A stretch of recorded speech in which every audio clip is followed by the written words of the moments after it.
সুপ্রিয় দর্শক, বিরতির পরে আমরা আবার ফিরে এলাম। কালকে আলোচনায় একটি পয়েন্ট এসছে ডক্টর শামসুল আলম, যে effective planning commission, independent statistical organisation, monitoring of development activities, মানে আমরা যদি সার কথাটা ধরি আর কি। তো প্ল্যানিং কমিশন সম্পর্কে আপনি বললেন, এখন BBS Bangladesh bureau of statistics নিয়ে প্রচুর কথা আছে, এবং ডক্টর ওয়াহিদুল মাহমুদ যথাযথভাবে বলছেন যে স্ট্যাটিস্টিক্স হচ্ছে এক ধরনের ক্যাপিটাল। আপনার স্ট্যাটিস্টিক্স যদি স্বচ্ছ হয়, অ্যাকসেপ্টেবল হয় এবং বিশ্বাসযোগ্য হয়, তাহলে এখানে অর্থনৈতিক কর্মকাণ্ড, বিনিয়োগ ইত্যাদি বিষয়গুলো সহজ হয়। আর আমাদের BBS, is it properly equipped? Man power বলেন, তার এরিয়া বলেন, তার দক্ষ লোক বলেন, বা যে ভাস্ট কাজের মধ্যে প্ল্যানিং কমিশনকে থাকতে হয় বা ইত্যাদি সব মিলে, আর দে প্রপারলি ইকুইপড? এটার জবাব আসলে বিবিএস বা আমাদের শীট যেটাকে বলে স্ট্যাটিস্টিক্স অ্যান্ড ইনফরমেটিক্স ডিভিশন বলে ওরা একটা নাম রেখেছে ওদের বিভাগে। সামগ্রিকভাবে যদি বলি মোটা দাগে কথা, এগুলো বিবিএস নিয়ে আমার দেশে কথা বলা যায়, তথ্যের বস্তুনিষ্ঠতা, এর যথার্থতা, এই প্রশ্ন কিন্তু উঠেই। এবং এটা আমি আবার এভাবেও বলবো, এই প্রশ্ন শুধু বাংলাদেশ নয়, সব দেশই এগ্রিগেট ডাটা যেটাকে আমরা বলি, সামষ্টিক ডাটা যেখানে মানে অনেক ডাটা, সেখানে এই ধরনের ভুলভ্রান্তি সব দেশেই আছে, এটা একেবারে নেই তা না। প্রাতিষ্ঠানিকভাবে এই বিবিএস কিন্তু এটা সেই পাকিস্তান আমল থেকে প্রতিষ্ঠানটা ছিল, এবং এটা কিন্তু ক্রমাগতভাবে এর আমি মনে করি মানে এর প্রাতিষ্ঠানিকভাবে এর উন্নয়ন ঘটানোর যথেষ্ট চেষ্টা করা হয়েছে, এটা ঠিক। এবং অনেক পদ্ধতিগতভাবে উন্নয়ন ঘটেছে, পদ্ধতি আনার ব্যাপার বা এই যে আপনার তথ্য কালেকশন মেথডের মধ্যে অনেক ইমপ্রুভমেন্ট এসছে, এটা সত্য। তো কালকে যে প্রশ্নটা এসছে মূলত বলছে যে ডাটাকে আমরা রাজনৈতিকভাবে প্রভাবিত করি কিনা, মূল প্রশ্নটা ছিল সেটা একজন সাবেক গভর্নর বলেছেন যে তিনি যখন গভর্নর ছিলেন, দেখা গেল ইনফ্লেশন ডাটা যখন এসছে, মন্ত্রী মহোদয় সে বলছে আর রাখো আমি একটু দেখে নিই, মানে ইনফ্লেশন তার ফেভারেবল ছিল না, হয়তো উচ্ছেদ ছিল। তো ওইগুলো অভিযোগ বা ওইগুলো কথাবার্তা যে এখনো নেই তা না, সেগুলো তো বলাই হচ্ছে। তবে আমার নিজের হলো সামগ্রিকভাবে বিবিএস ডাটা একেবারে ফেলে দেওয়া যাবে না, এর বস্তুনিষ্ঠতা আছে অনেকগুলো, যেমন উৎপাদন ডাটা, বা ধরুন আমরা যে পপুলেশন সার্ভে করি, বা আমরা যে হিএস ডেটা মানে হাউস হোল্ড এক্সপেন্ডিচার সার্ভে, এগুলো মোটামুটি বা মূল ট্রেন্ডটাকে রিফ্লেক্ট করে, মানে বাস্তবটা কিন্তু রিফ্লেক্ট করে। আপনি যদি ইকোনমেট্রিক অ্যানালিসিস করেন, দেখেন আমার দেশের রেজাল্টের সঙ্গে পশ্চিমবঙ্গের বা অন্যান্য ডেভেলপিং রেজাল্টের একটা সামঞ্জস্য পাওয়া যায়। আমার দেশের ডাটা যদি সবটাই ভুলভ্রান্তি হতো, রেজাল্ট হতো ইরাটিক। আমার কথা আমি বোঝাতে পারছি না। আমরা যদি কোনো অর্থনৈতিক বিশ্লেষণ করি গভীরভাবে ইকোনমিক মডেল ব্যবহার করে, আমার তথ্য যদি খুব ভুলভ্রান্তি হতো বা অসত্য হতো, তাহলে কিন্তু আমার রেজাল্ট আর অন্য দেশের রেজাল্টের সামঞ্জস্য থাকতো না, মানে অনেক ক্ষেত্রে অনেক বিষয়ই। তো সেদিক থেকে মোটা দাগে আগের চেয়ে অনেক উন্নত হয়েছে বিবিএস। এটা কোনো মানে কিন্তু এটা কি যথেষ্ট? এটা যথেষ্ট। আপনারা এখন বাংলাদেশ যে আপনারা যে লক্ষ্য নির্ধারণ করেছেন, আমরাই তো এক নম্বর সাপ্লিমেন্ট করার মতো যথেষ্ট, এক নম্বর ব্যবহারকে বিবিএস এর ডাটার পরিকল্পনা প্রণয়ন করতে গিয়ে, সেই জন্য সেটা পরিকল্পনা মন্ত্রণালয়, আমরা জিইডি সাধারণত এটা ব্যবহার করি। সেখানে ডাটার অসঙ্গতি কিন্তু আছে, একবার নাই বলাটা কিন্তু অসত্য হবে। যেমন আমার এক্সপেন্ডিচার ডাটা এখন আমার ন্যাশনাল ইনকাম অ্যাকাউন্টসে, এইটা আমরা মিলাতে পারছি না যে কিভাবে তারা এই কনজাম্পশন এই দেখিয়ে, এক্সপেন্ডিচার এই দেখিয়ে, আবার আমরা প্রবৃদ্ধির হার যখন মিলাই তখন কিন্তু মিলছে না।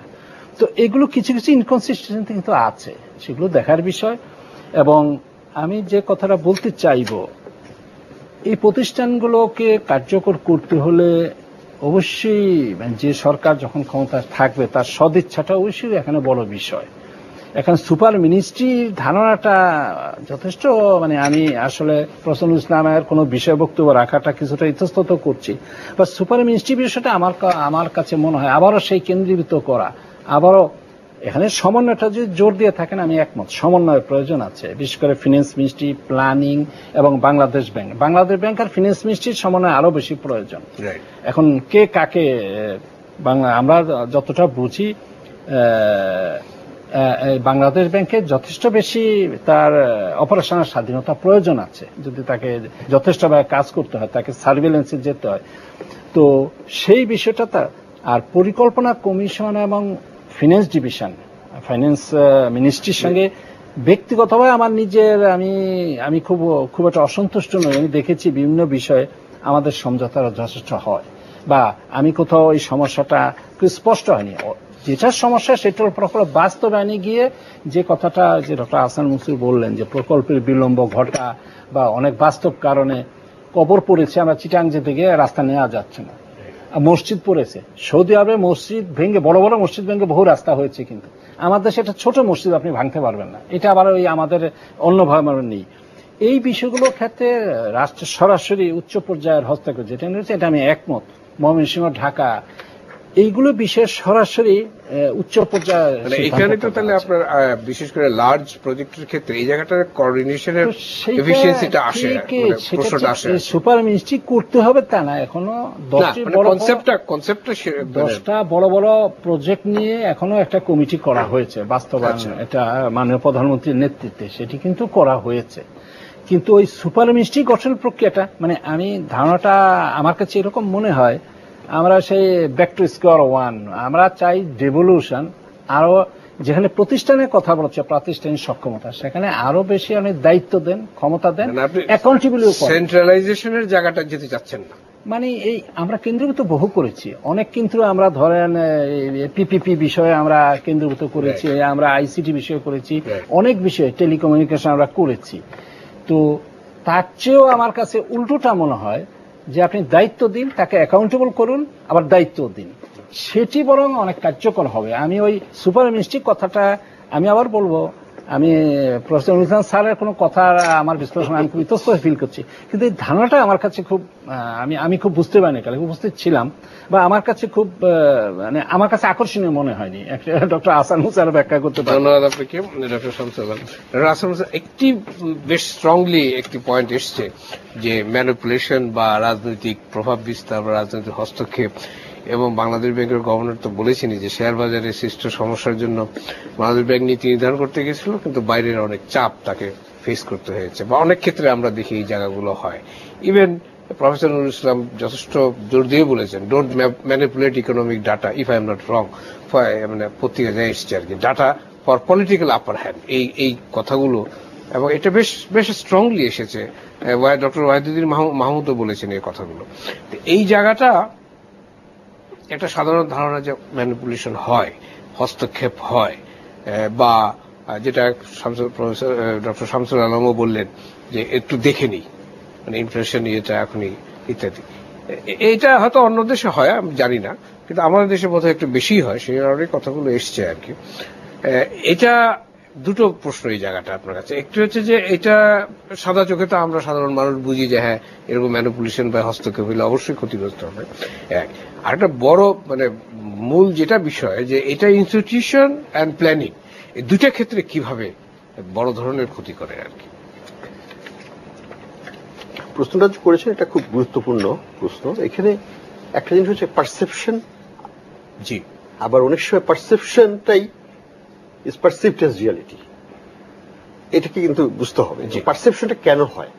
পারসেপশন হওয়ার মূলে কিন্তু কিছু রিয়েলিটি, সাংগঠনিক বা প্রশাসনিক কিছু হস্তক্ষেপ, যেটা মানুষকে মনে করে, মানুষ যেটাকে ধরে নেয়, যেটার কারণটা হচ্ছে হস্তক্ষেপ করার জন্যই নিশ্চয়ই এটা করেছে। আসলে করুন বা না করুন এটা হয়েছে, আগে পারসেপশন আছে বলে এটা হচ্ছে এটা। এবং এই পারসেপশনের কারণটা কি? কারণ হচ্ছে যে অন্যান্য দেশে, আমরা যদি উন্নত দেশগুলোতে দেখি, সেখানে কিন্তু স্ট্যাটিস্টিক্যাল অর্গানাইজেশনগুলো কমপ্লিটলি ইন্ডিপেন্ডেন্ট, তারা সরকারের কাছেও জবাবদিহি নয়। কোনো কোনো জায়গায় পার্লামেন্টের কাছে জবাবদিহিতা থাকে তাদের, বা তাদেরকে কমপ্লিটলি প্রাতিষ্ঠানিক হিসেবে তারা ইন্ডিপেন্ডেন্ট, এবং কোনো সময় কোনো সরকারের কোনো মন্ত্রী বা কেউ কোনো সময় হস্তক্ষেপ করে না, এবং তাদের ডাটাগুলো রিলিজ করা হয় একেবারে on that day at that time, because এখানে মার্কেট সেন্সিটিভ ইনফরমেশন আছে। একটা CPI data it's very market sensitive, এটার উপরে স্টক মার্কেটে ভ্যারি করে, এটার সাথে টাকার দামের মূল্য ভ্যারি করে, অনেক এগুলোকে নিয়ে একটা কোনো মন্ত্রী মহোদয় বসে থাকবেন বা উনি ওটাকে রিলিজ করবেন, যেটা আরো আমাদের বৈদেশিকমূলক মনে হয় যে কেন, এটা তো এটা সরকারি কর্মচারীর প্রাতিষ্ঠানিক দায়িত্ব এবং উনার সাপ্তাহিক বা মাসিক দায়িত্ব। এখানে কারোই কোনো হস্তক্ষেপের কোনো প্রয়োজন নেই, দেখারও প্রয়োজন নেই। উনি যেটা মনে করবেন, উনার আমার কথা হলো বিবিএস এর দুর্বলতা থাকতেই পারে, সব দেশেই আছে, এবং স্ট্যাটিস্টিক্যাল কার্যক্রম সবসময় এক ধরনের ইমপ্রুভমেন্টের মাধ্যমে যাচ্ছে, এটা নিয়ে আমার কোনো নাই, দ্বিমত নাই। কিন্তু এই যেটাই আমাদের আছে সেটাই আমার জন্য কিন্তু সবচেয়ে বেস্ট ওয়ে, এটার কোনো বিকল্প কিন্তু নাই, এটাই হচ্ছে সর্বোত্তম ব্যবস্থা। এটাকে কেন আমরা হস্তক্ষেপ করব? আমার যদি এটাকে ভালো করতে হয়, আমি এখানে বিনিয়োগ করব, এটাকে স্ট্রেংথেন করব, এবং এটার মাধ্যমেই আমি ভালো ফল পাওয়ার, আরো বেটার আউটকাম পাওয়ার চেষ্টা করব। কিন্তু আমি এটাকে মাধ্যমে হস্তক্ষেপ করব না। যখন আমরা শুনি যে জিপিএস এর মাধ্যমে প্রোডাকশনের ফিগার এসেছে এত একর এবং আউটপুট এত একর, এবং মিনিস্ট্রি অফ এগ্রিকালচার থেকে বলা হলো না না না না না, আমাদের এক্সটেনশন সার্ভিস বলছে এত একর, এবং উচ্চ পদস্থ মন্ত্রী পর্যায় থেকে বলা হলো যে বিবিএস কিছু জানে না, বিবিএস এর খারাপ। আমার কথা হলো যে বিবিএস এর খারাপ ভালো সেটা না, বাট বিবিএস এর চাইতে ভালো কিছু কি আমাদের আছে? নাই, এটাও কিন্তু সত্য কথা। কারণ যেটাই সবচেয়ে ভালো সেটাকে দিয়েই তো আমাকে কাজ চালাতে হবে, এবং ওটাকে আরো ভালো করার জন্য প্রচেষ্টা নিতে হবে। আমি কিন্তু হস্তক্ষেপ করতে পারি না। এই যে হস্তক্ষেপটা বা এই ধরনের স্টেটমেন্ট করা হয়, যেটার মাধ্যমে এই সংশয়টা সৃষ্টি হয় জনমনে, এবং এটা থেকে আমি সবসময় বলি যে আমাদের সরকারের উচ্চপদস্থ কর্মচারী বা যারা নীতি নির্ধারক তাদেরকে বিরত থাকা উচিত। তাহলে কিন্তু এই পারসেপশনটা হয় না, এবং যেটাই প্রকৃত সত্য আমি বলবো না, যেটা বের হয়ে এসছে একটা সিস্টেমের মাধ্যমে সেটাই জনগণের কাছে দিয়ে দেওয়া হচ্ছে, এবং যেটা বলে দেওয়া হচ্ছে এটার মধ্যে অসঙ্গতি থাকতে পারে। যেমন উনি বললেন যে এক্সপেন্ডিচার এবং ইনকাম ইসের মধ্যে অসঙ্গতি আছে, এটা হয়তো একটা জেনুইন স্ট্রাকচারাল প্রবলেম। এটা কিন্তু এখানে রাজনৈতিক ম্যানিপুলেশন হয়েছে বলে আমি মনে করি, মেথোডোলজিক্যাল ভুলও হয়ে থাকতে পারে তাদের, সেটা আমার হতেই পারে, অবশ্যই হতে পারে। কিন্তু এটাকে যদি আমি রাজনৈতিক কাজে বা আমি মনে করি যে আমি মন্ত্রী হিসেবে আমি ওটাকে ব্যবহার করব, তাহলে একটা ভয়ানক ভুল হবে, এবং তখনই এই ধরনের সংকেত দেওয়া হয় যে রাজনৈতিক হস্তক্ষেপ হচ্ছে। হয়তো এটা অতখানি হচ্ছে না, কিন্তু জনগণ মনে করে, এবং আমাদের মতো যারা বাইরের পর্যালোচনা করি আমরা, আমাদেরও মনে হতে পারে যে এটা এক ধরনের হস্তক্ষেপ হচ্ছে, এবং এটা কাম্য নয়। তাহলে এই ক্ষেত্রে ডক্টর শামসুল আলম, এই ক্ষেত্রে এই ধরনের perception, how does it impair ধরনের ইনভেস্টমেন্টাল এনভায়রনমেন্ট বা প্ল্যানিং বা লক্ষ্য নির্ধারণের ক্ষেত্রে এটা কিভাবে বাধা তৈরি করে? না, মানে বাধা তৈরি মানে পারসেপশনের ক্ষেত্রে সরকারের শুনেন আন্তরিকতার উপর বহু কিছু নির্ভর করে। মানে সরকার কিভাবে অনুভূত হবে জনগণের কাছে, সেই অনুভূতিটার বা মূল্যায়নটা তো বহুভাবে প্রভাবিত করে। এমনকি আইন শৃঙ্খলা, এমনকি আমার ইনভেস্টমেন্ট বিনিয়োগ, এমনকি আমার বিশ্বাসযোগ্যতা। আপনি ধরুন গ্রোথ রেট বলছেন, ধরুন আপনি গ্রোথ রেটটা জানার তার চেয়ে বেশি বললে তখন আপনার কিন্তু বিশ্বাসযোগ্যতা থাকছে না। আপনি যে আমার কাছে আবেদন জানাচ্ছেন এই সম্পদ দিন, এই টাকা দিন, এই তখন সেটা কিন্তু তিনবার ভাবতে হচ্ছে যিনি দিবেন। তো এইগুলোর সমস্যা তো অবশ্যই আছে, এবং যেগুলো বলা হলো এগুলো কিন্তু একবার নতুন বা অভাবিত পূর্ব তা নয়। এই ধরনের ঘটনা হয়তো ঘটে থাকে যার জন্য বলা হয়। তো এইটাতে ব্যক্তিগতভাবে এবং আমি মনে করি মানে পেশাদার হিসেবে অবশ্যই আমি সঠিক নির্ভরযোগ্য তথ্য চাইব, রিলায়েবল এবং ভ্যালিড, আমি যদি ইংরেজিতে বলি। অবশ্যই তা না হলে আপনার যেটাই আপনি প্রক্ষেপণ করেন, যেটাই হিসাব নিকেশ করেন, সব তো ভ্রান্তি হবে। আপনার বাজেটে ভুল আপনার এস্টিমেশন যাবে, ভুল তথ্য যাবে, তো সেটা জাতির জন্য অনেক ব্যয়বহুল হতে পারে। কারণ আমি ভুল হিসাবের ভিত্তি করে হিসাব করছি, আমার উৎপাদন হবে এত লক্ষ টন, আমি এটাকে 2 লক্ষ টন বাড়িয়ে বললাম, আমি তখন এটা ইম্পোর্টের ব্যবস্থা করলাম না সময় মতো, তখন সময় গিয়ে সেই সংকটটা দেখা দেবে। কাজে তথ্যের নির্ভরতা তো পরিকল্পনার জন্য যেমন অপরিহার্য, সরকারের ব্যবস্থাপনার জন্য এটি অপরিহার্য, এবং বাজেট প্রণয়নে এটি আরো গুরুত্বপূর্ণ। তো এই বিষয়ে দ্বিধা করার কিছু নেই, এবং এটি আমি মনে করি এটি অত্যন্ত বাস্তবজনিতভাবেই বলা হয়েছে, এবং এটার যথার্থ নিয়ে মনে হয় প্রশ্ন তোলার কিছু নেই, এটি আমাদের ভেবে দেখার দরকার। তবে এই বিবিএস সম্পর্কে আমি যেটা বলি, এখন তাদেরকে অনেক সম্পদের সমাবেশ দেওয়া হয়েছে, দাতারা যেমন তাদের সহায়তা করছেন, সরকারও কিন্তু এখন ব্লক মানি, রেভিনিউ মানি তাদেরকে দিয়েছে, তোমরা ইচ্ছা মতো ওই মানে সার্ভে করো, গবেষণা করো, সেই সুযোগগুলো দিয়েছে। তাদের কিছু অবনমন হয়েছিল। ম্যান পাওয়ারের ক্ষেত্রে মধ্যে কিছু প্রশ্ন আছে। ম্যান পাওয়ারের ক্ষেত্রে আমি যেটা বলতে চাইবো সেটা হলো, আসলে যেহেতু ব্যুরো অফ স্ট্যাটিস্টিক্স নামটাতেই বোঝা যায় এখানে সংখ্যাতত্ত্ববিদদের প্রাধান্য থাকা উচিত। আমি একাডেমিক্যালি কথাটা বলতেছি। এখানে যেমন ফিজিক্সের লোক দিন, ফিজিক্স অত্যন্ত গুরুত্বপূর্ণ, এখন যদি সাহিত্যের লোক দিন তার চেয়ে বরং এখানে প্রচন্ড প্রাধান্য থাকবে যারা সংখ্যাতত্ত্বে যাদের পারদর্শিতা আছে, এবং সঙ্গে কিছু অর্থনীতির ধ্যান ধারণা বা এই তথ্যটা কি কাজে লাগবে, কি এটাকে আরো ভালো উপযোগী করা যাবে, কিছু অর্থনীতিবিদও থাকতে পারে, এবং তার চেয়ে বেশি থাকবে সংখ্যা, যেটাকে বলে স্ট্যাটিস্টিশিয়ান, তাদের পরিসংখ্যান, রাইট, পরিসংখ্যানবিদদের প্রাধান্য থাকা উচিত। এমনকি আমি মনে করি ঊর্ধ্বতন কর্মকর্তারাও কিন্তু এটা পরিচালিত হওয়া উচিত পরিসংখ্যানবিদ দিয়ে। তাহলে এর সমস্যা, ডাটা কিভাবে ম্যানেজ করা যায়, কিভাবে আনা যায়, ওরা এটা ভালো জানে। তা না হলে তো এই বিষয়টা নিয়ে এত অধীত বিদ্যার প্রয়োজন ছিল না। তো সেখানে কিন্তু আমার মনে হয়, আমি মনে করি বিবিএস কে শুধু টাকা দিয়ে শক্তিশালী করা যাবে না, শুধু একজনকে আমি সচিব মর্যাদায় উত্তোলন করলাম তাতেও কিন্তু শক্তিশালী হবে না, যদি না এটাকে পেশাদারি ভিত্তিতে আপনি দাঁড় করান। তেমনি পরিকল্পনা কমিশনও আমি বলবো এখানেও কিন্তু পেশাজীবী, পেশাদারিত্ব, অভিজ্ঞ, প্রজ্ঞাশীল ব্যক্তি হলেই, যে কথাটা কালকেও এসছে আলোচনায়, এখানে ওই বলা হয়েছে যে যোগ্য ম্যান পাওয়ার দেওয়া হচ্ছে না, দেওয়া যা আছে সেটা তো আমাদের প্রেক্ষাপটে আমরা দিচ্ছি, কিন্তু ভালো চাইলে পেশাদারিত্বের বিকল্প নেই, বিশেষ করে পরিকল্পনা কমিশনে। সেটা আপনি জিডি বলেন বা প্রোগ্রামিং ডিভিশন বলেন, যারা এডিপি করে বার্ষিক উন্নয়ন কমিটি, সেখানে যথেষ্ট প্রজ্ঞাবান ব্যক্তির প্রয়োজন আছে। এবং এটা বিবিএস, পরিকল্পনা কমিশন এবং বাংলাদেশ ব্যাংক, সেখানেও পেশাদারিত্বের প্রয়োজন আছে। আমি যে কাউকে নিয়ে যদি ওখানে বসিয়ে দেই তাহলে কিন্তু সেই সেবাটা পাওয়া মুশকিল হবে। ধন্যবাদ আপনাকে ডক্টর শামসুল আলম। আপনাদের দুজনকে একটি প্রশ্ন এক বাক্যে বলতে হবে, আমাদের সময় শেষ হয়ে গেছে, আমি একটু বেশি সময় নিচ্ছি।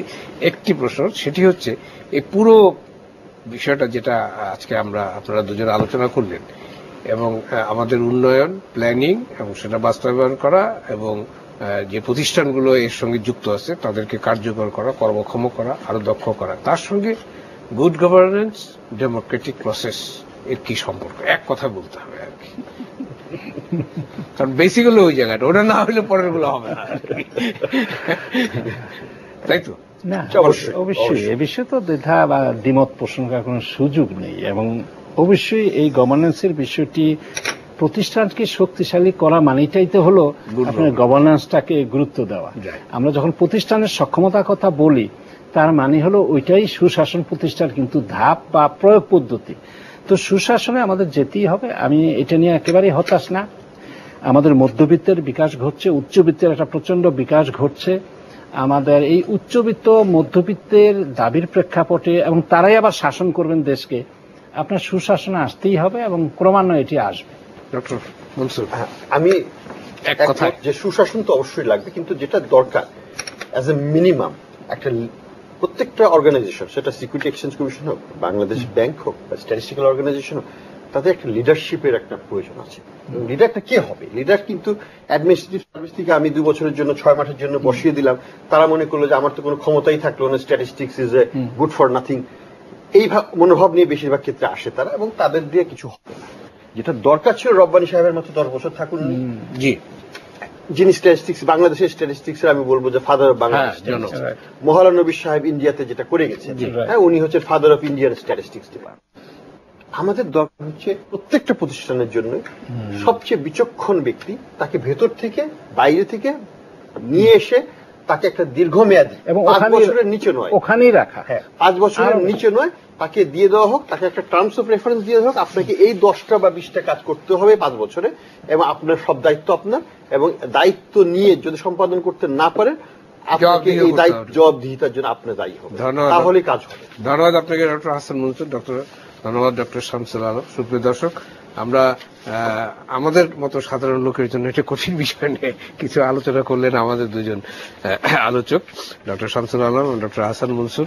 এবং আমরা যত কঠিনই হোক, বিষয়টি হচ্ছে যে আমাদের তো সামনের দিকে যেতে হবে, উন্নয়ন করতে হবে, এবং তার জন্য পরিকল্পনা গ্রহণ করতে হবে, লক্ষ্য নির্ধারণ করতে হবে। তার জন্য যে প্রতিষ্ঠানগুলো এর সঙ্গে যুক্ত আছে সেগুলোকে শক্তিশালী করতে হবে, দক্ষ করতে হবে, এবং কিছু কিছু প্রতিষ্ঠানকে কাজ করার স্বাধীনতা দিতে হবে এবং স্বচ্ছতা, জবাবদিহিতা এবং পেশাদারিত্ব এই জায়গাটায় জোর দিতে হবে। কারণ সামনে যেতে হলে উন্নয়নের প্রশ্নে বিশেষ করে আমাদেরকে এর কোনো বিকল্প নাই। এই প্রত্যাশা রেখে এবং আমাদের দুজন আলোচনাকে বলছেন যে আমরা হাঁটিয়ে হাঁটিয়ে পাপা করে হলেও বা কোনো কোনো ক্ষেত্রে আরো বেশ জোরে সোরে হলেও আমরা এগোচ্ছি, কিন্তু আরো এগোনোর প্রশ্নটা এখন সামনে চলে এসছে। সেই প্রত্যাশা রেখে আপনাদের সকলকে ধন্যবাদ জানিয়ে আজকের আলোচনা এখানে শেষ করছি।